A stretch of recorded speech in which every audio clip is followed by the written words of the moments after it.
If you are playing Legend of Mushroom, the age-old question I keep getting asked and seen, what is the best class, right? Which is the best class in the game, right? So I'm going to go over all of them and actually explain why each of them are generally really, really good, apart from one major class that you should avoid at all costs, right? So let's go into today's video on which are the best classes and give you an explanation on why.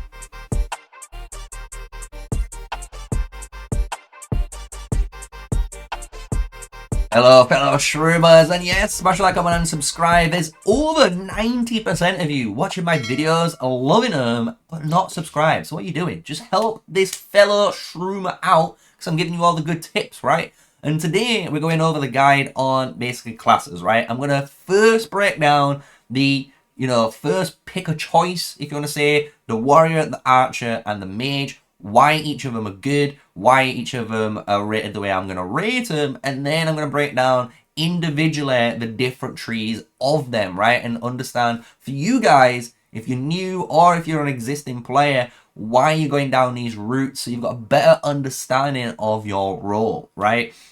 So when it comes to Legend of Mushroom, you are going to be leveling up your account as always by tapping that lamp, boys. And once you've tapped the lamp enough and obviously got the auto clicking running, you're going to hit level 30. And level 30 is your first choice, right? So this is when you've gone from a shroomy into an adventurer and you get to pick between a warrior, an archer, and a mage. And everyone in, new players ask, which is the best class? What's the best class? And I'm here to tell you, all three paths are good. There's no bad path, right? And that's the beautiful thing about this game. Each path is actually really good, very competitive, and it just does its damage in a different way, right? So if you're a brand new player and you've never played these games before, what I would recommend though is picking mage. Because mage, as a brand new player who's never touched one of these games before, in my eyes, is just the easiest one to play. Because it's very simple. All your damage is coming out of your skills, so you want to be dealing as much skill damage as possible, and you can see this through your passive skills or skill crit and obviously attack extra percentage, really nice. But the active skill you've got here is dealing a massive amount of damage, and what's really important and really good for the new players is the fact that this stuns the target, right? You get to stun a target. So if you don't have this, for example, and you're free to play, and you might have been struggling on a boss, if you was a mage player, you probably wouldn't be struggling because that boss would keep getting stunned and being basically locked up so you can DPS it down and not get touched. And that's the beautiful thing about this class, right? So mage is definitely the easiest out of all three classes, and that's the one I would always say out of them, right? So now you've got the archer, and the archer is a very good class too, and it's a very simple class to understand. This one wants to do all of its damage through the actual normal attacks in the game. So every single time you see your little mushroom firing those bananas, firing those donuts, doing whatever your appearance is set up to look like, you're going to be doing that most amount of damage. And the way it does that is through combo, right? So combo will be your main stat here. So make sure when you're going later on around like level 50 to 70, you start focus on a little bit of a combo gear orientation. You don't have to get massive amount of combo, but a little bit is nice for you. And the reason is because the way combo works is pretty simple. Every time you attack send an attack, you have a chance to combo. And when you combo, you fire an additional attack. That's it. Nothing too complicated, right? But the beautiful thing about this, as you're going to see in your later evolutions, you take full advantage of those extra hits with absolute maximum single target DPS. So that's what you're really good at. Single target DPS compared to like the mage, really good at AoE because of all the skill damage they kind of wants to do, right? So archer, very good. You can pick this class as you can see, and I would rate this literally in the middle. So if you're an experienced player or a new player, to be honest, you can probably pick up archer and you're not going to have any issues at all, and you're probably going to find this class very fun. But now we're going to get to warrior, and warrior in my eyes is again a class you can definitely pick, but I will say it's a little bit harder to play because it's a little bit different compared to all the other classes. Because the way Warrior wants to play is a very selfish style of play where you want to kind of increase your defense as high as possible to allow you to basically mitigate as much damage you take from an attack. And what you do is use your main stat, which is Counter Strike. And Counter Strike allows you to basically hit back an enemy every time they attack you, right? And the cool thing is that counter attack is amplified by an insane amount. Like, my Berserker for free to play has over like 900%, you know, critical Counter Strike damage, which is just crazy when it goes into, when you see the big numbers, right?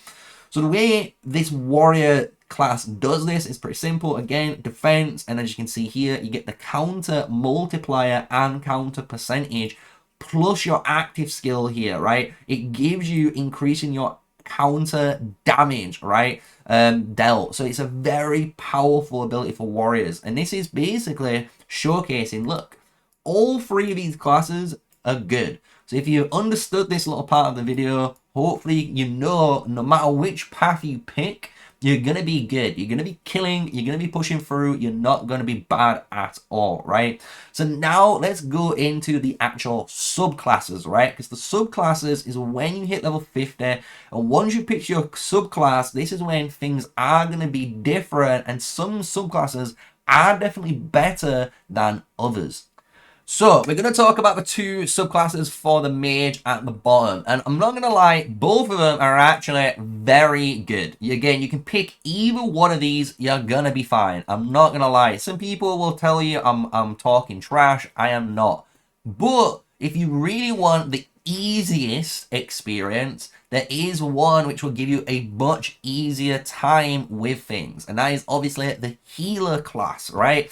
Because the cool thing with the healer tree, when you go down here, you're gonna gain this skill and regen, which is really cool, and obviously you keep the same ability as before. Then you turn into a chronomancer, and the chronomancer is prolonging active skills, including blitz assault. Basically, anytime you have any active skills, which is like doing damage over time, it's gonna be increased by 50%, so you do even longer effects. It's really, really good for healing, damage. It just does everything for you, right?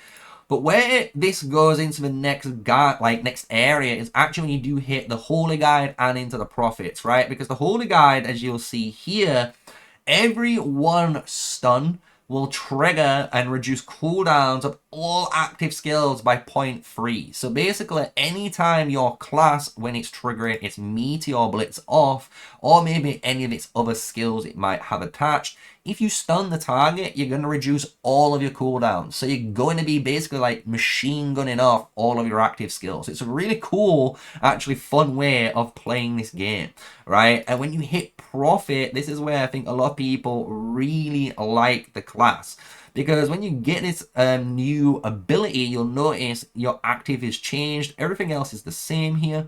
But the active says dealing a massive AoE damage, increasing the stun duration, and then lasting for 8 seconds. You break enemy shields instantly with attacks for 10 seconds. This is so good. Like, I'm not gonna lie, this is so powerful. Like, if you're going against certain bosses, breaking their shields and just stripping them straight away is so powerful. It just allows you to keep up that DPS and not actually die while waiting for maybe an immunity shield to be, you know, there. So really good class, I'm not gonna lie, and you can see why people like the healer class, right?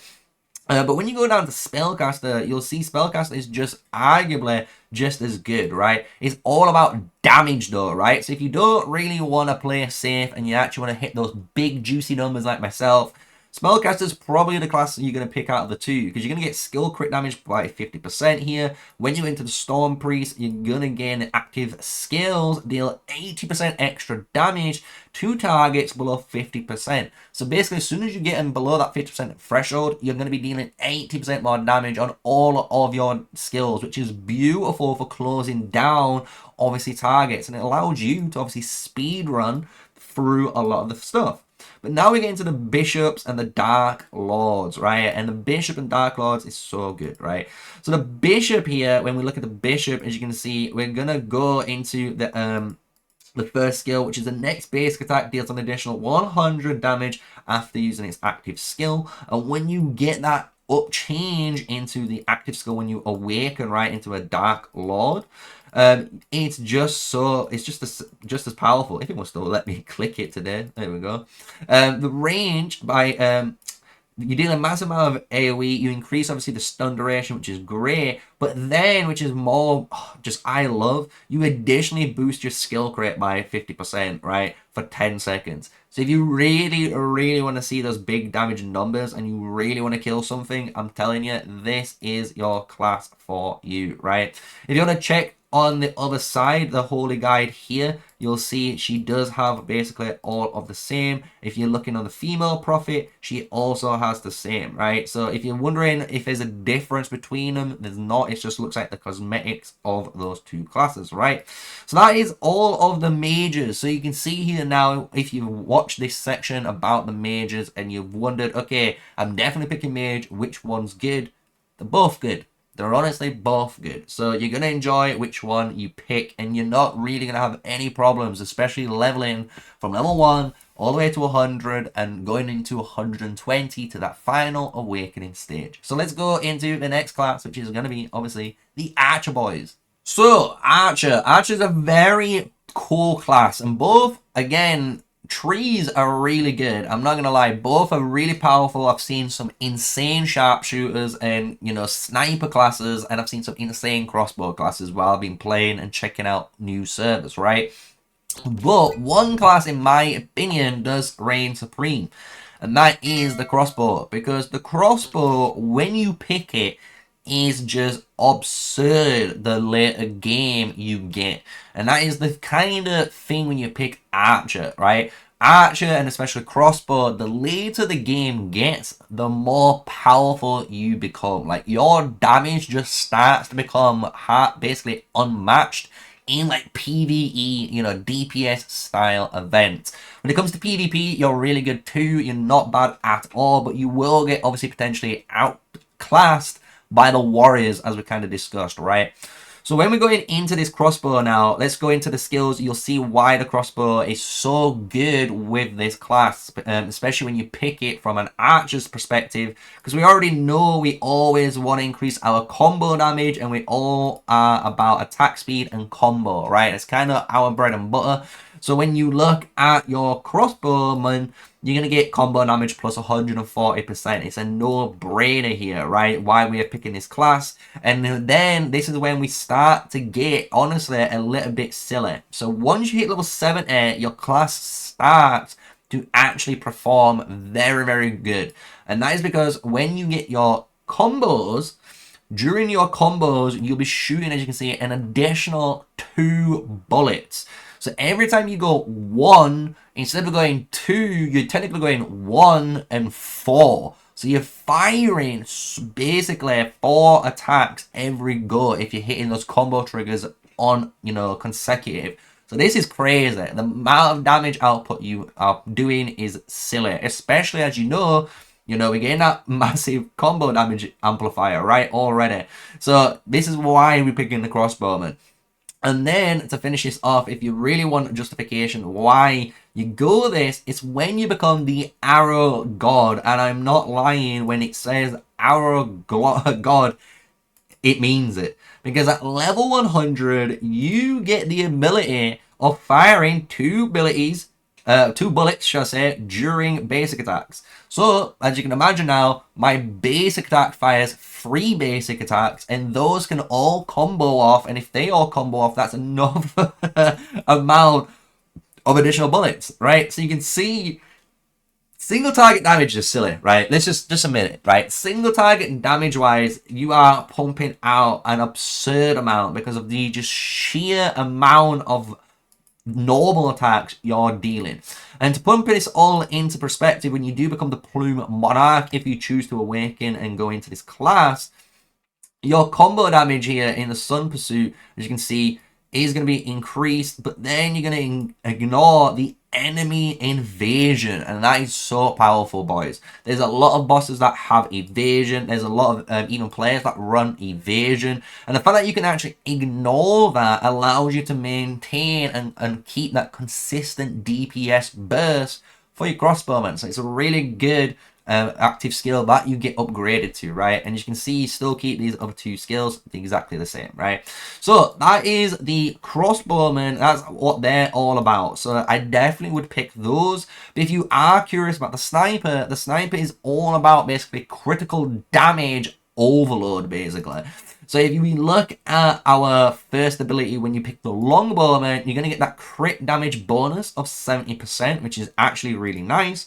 And when you go into sharpshooter, your basic attacks have a 50% chance to deal extra damage equal to the 1% of the target's current HP. So again, this is really good for the combo, because the combo could be doing this too. But as you can imagine, is it more beneficial to just fire 8 bullets? Most likely than it is to fire just 2, right? And that's what a lot of people are starting to figure out when it comes to the sharpshooter, right? So when we go into your Shadow Hunter and the Sacred Hunter, though, I'm going to say it does become a really cool looking class. I must admit, it looks sick as hell. And your actual ability when it finishes off is attack on your critical hits, boost your attack, which is really good. So every time you critical hit, you're going to get that 40% extra attack bonus for 1 second, right? And even though it's 1 second, guys, the way this class plays, as you can imagine, all of your gear is always about crit. You're looking for literally crit. Not even about combo damage. You're going to go for that secondary, but crit is your most important stat, because if you don't have crit up, you're going to be losing out on all your damage benefits through pets, skills, and as you can see, your passives, right? And when we go into the Sacred Hunter, your active skill change, when you go for it, as you'll see, you do this insane AoE damage, increasing the combo damage, as you can imagine, but then you prevent the targets from regenerating energy for their 6 active skills. So when it comes to PvP, you can imagine this is devastating, right?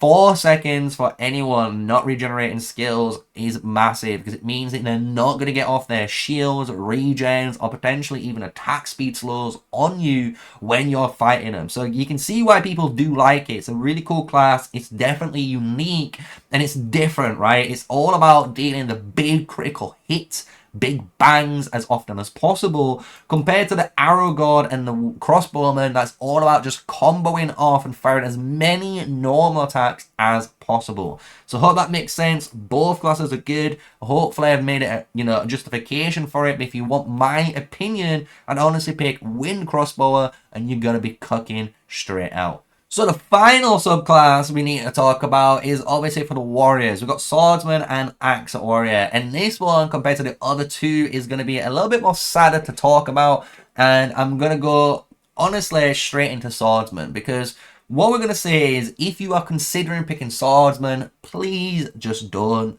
The sad truth about it is Swordsman it's a cool, I must admit, it's a really cool class.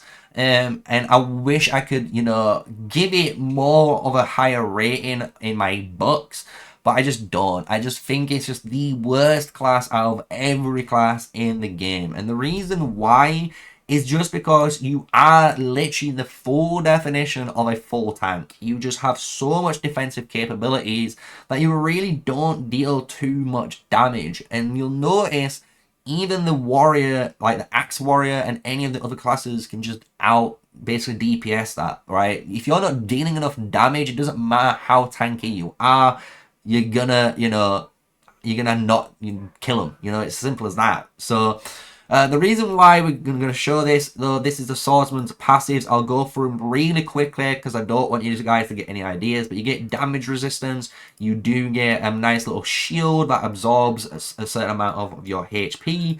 The Swordmaster gives you a damage resistance for every 10% HP loss, so you become even tankier the longer or the lower you get into fight. But then when you upgrade, as you can see, you're getting the same damage, the same ability as before as a warrior, but you're getting this continuous restore HP, which is kind of cool for a lot of players because it does allow them to take off like Nature's Renewal and stuff like that and go for a more flat out 5 offensive skills, but it just doesn't do the job, right? If you want to try it, I'm going to say, you know, you can go for it, but I personally wouldn't. If you want to pick Warrior, the Warrior for me, and as you can imagine, is Axe Warrior. And Axe Warrior is easily, for me, just what every kind of warrior wants to be, which is you're pretty tanky, so you don't take too much damage, but by not taking too much damage, you're kind of doing what tanks do and you're reflecting that damage back at your opponents. And Axe Warriors, Berserkers, and Warmongers are the best at doing this. And the reason why is because when you look at their passives, you're getting 140% counter damage straight away, which is beautiful at level 50.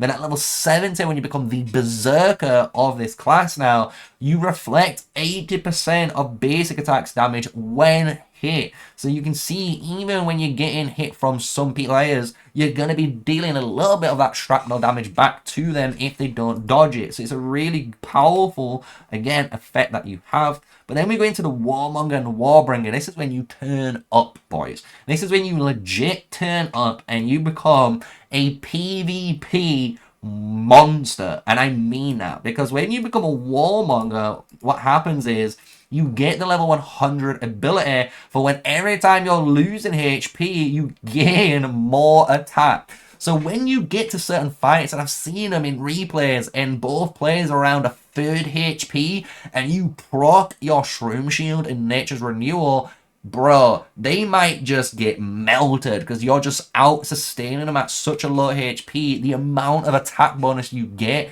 just decimates those players, right? So I really do love this ability you get at level 100, right? And then to finish it off, and this is why it makes you, if you awaken into the Warbringer, the most, I think, menace to society. You keep that beautiful counter damage ability we already had as a warrior, but it upgrades into the fact that you launch the targets into the air when countering within 5 seconds. So when you launch this ability and you deal the damage and you counter within those 5 seconds, those targets that have hit you obviously are now going to get CC. They're going to get launched into the air and they're not going to technically be attacking you for a second or so, right? Really good, really powerful, and especially for a Warbringer and a Warrior, this is kind of what you want, right? You want to punish people for attacking you.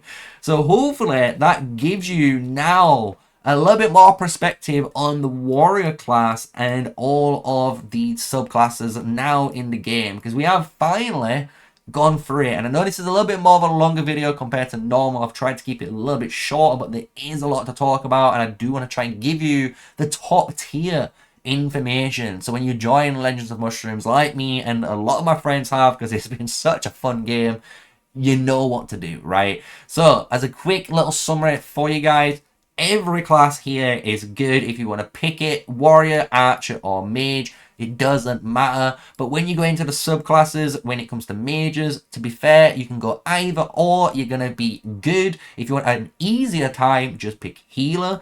If you're going archer, again, either or are really good. But if you want to go for the most meta route at the moment, that is the crossbowman. And if you want to go warrior, the only route I would only suggest for warriors is going down axe warrior and berserker. And please do not go down that swordsman route.